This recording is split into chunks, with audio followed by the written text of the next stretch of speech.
From beginner to expert, there are a few common mistakes that could be taking away your flow and ruining your speed. Don't forget, if you like these mountain bike skills videos, hit that subscribe button.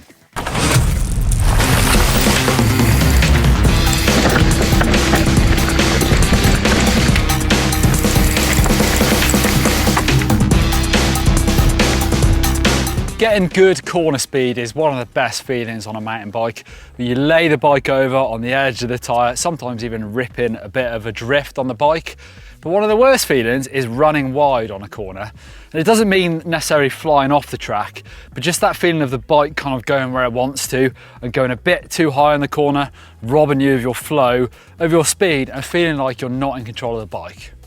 The key to getting this nailed is really look into the exit of the corner. So on the way in, you can plan your braking, choose your line, and then come off the brakes when you think you can definitely get to that spot where you want to on the exit. You can see this corner is super loose, kind of dusty underneath and then loose rocks on top. You can see where a lot of people have run wide. You're kind of crossing the fall line, you're coming down the hill, then you're turning back across it on this loose stuff. And you are braking around this a little bit, so dragging your brakes, and then I'll look to where I want to be, obviously right in the middle of the track here. Pretty simple exit. You've got a bit of a straight before the next corner. So I'm trying to hit this spot. If there was another corner, then obviously I'm looking for where I'm entering the next one.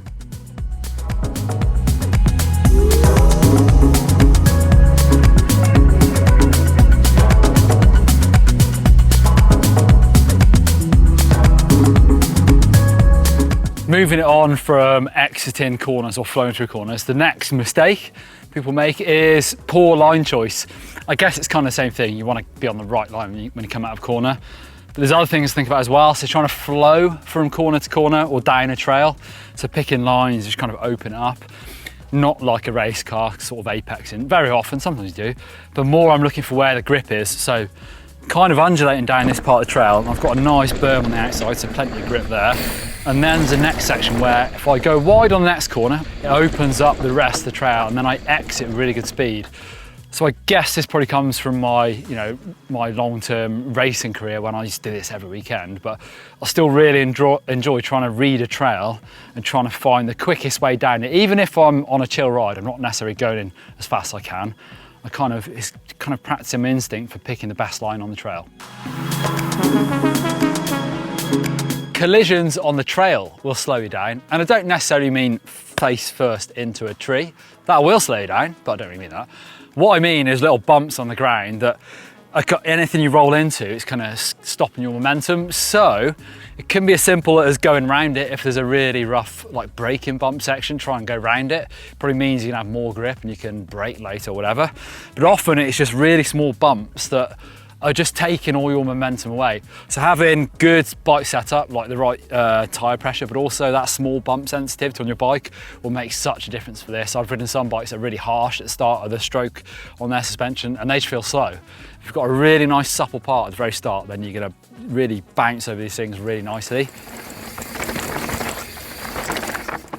Other than that, you can think about unweighting your bike over those little bumps or even doing a proper little bunny hop.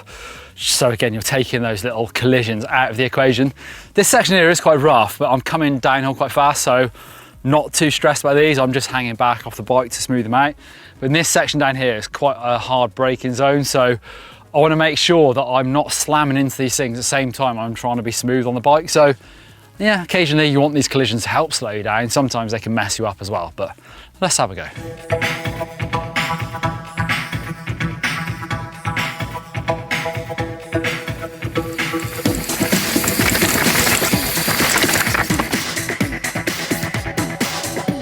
The next mistake I think is slowing you down is not pumping enough. Pumping is free speed on trail. It's not quite free because it's really tiring to do it all the time, but it kind of is because you're just using the trail to make speed.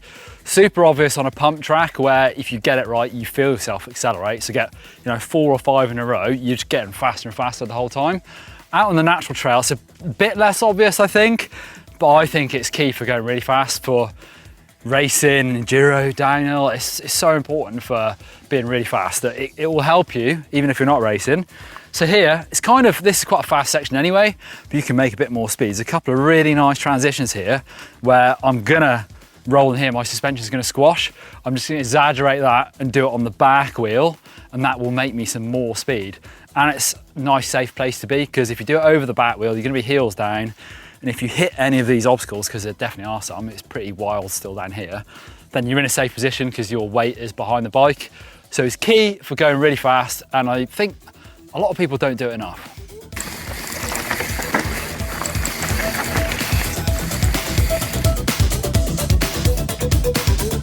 Not pushing yourself. I think one of the most important things, if you're serious about trying to get faster, is to try and push yourself to ride harder quite often.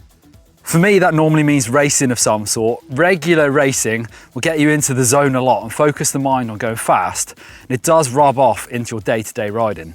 But it doesn't have to be serious events. It could be against a stopwatch, like I've been doing with the What's Faster series of videos. I love pushing myself on the same track over and over again, or Strava. Or simply trying to keep up with your fast mate is a great way of challenging yourself. I think when you're trying to ride really fast, your bike setup has got to be good. And for that, I think like some of the really important things are tire pressure.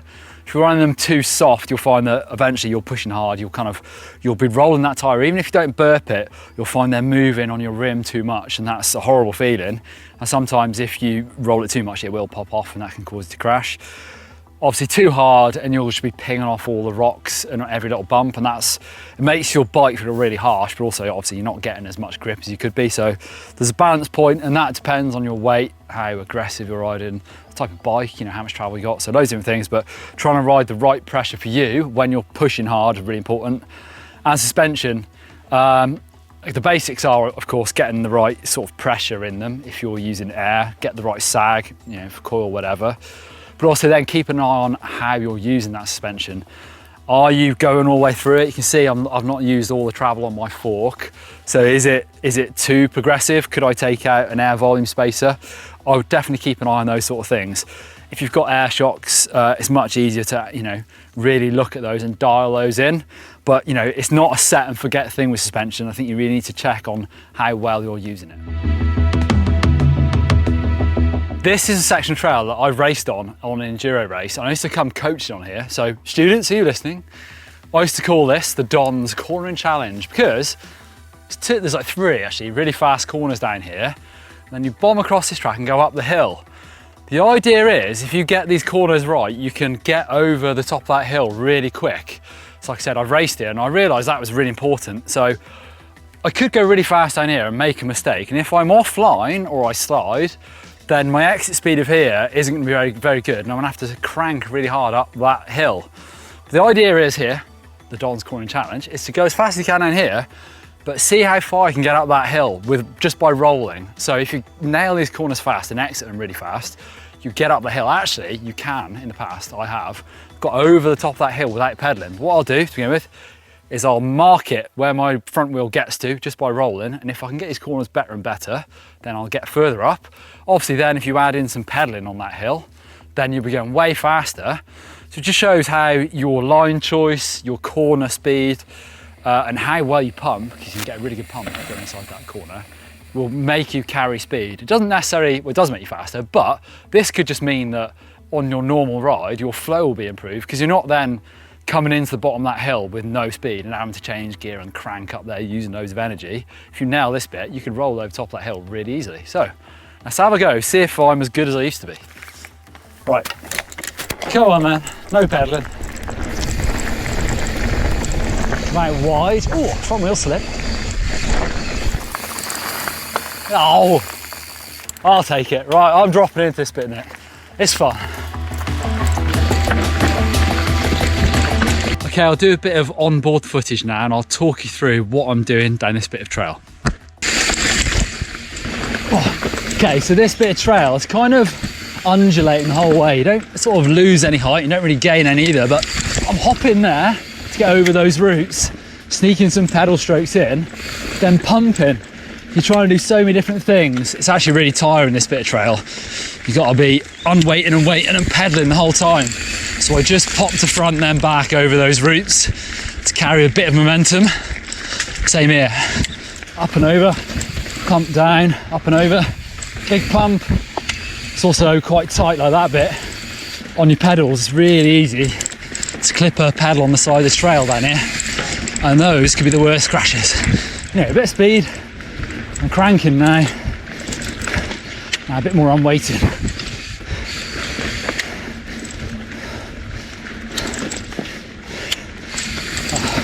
Nice little hop, stay high on those roots.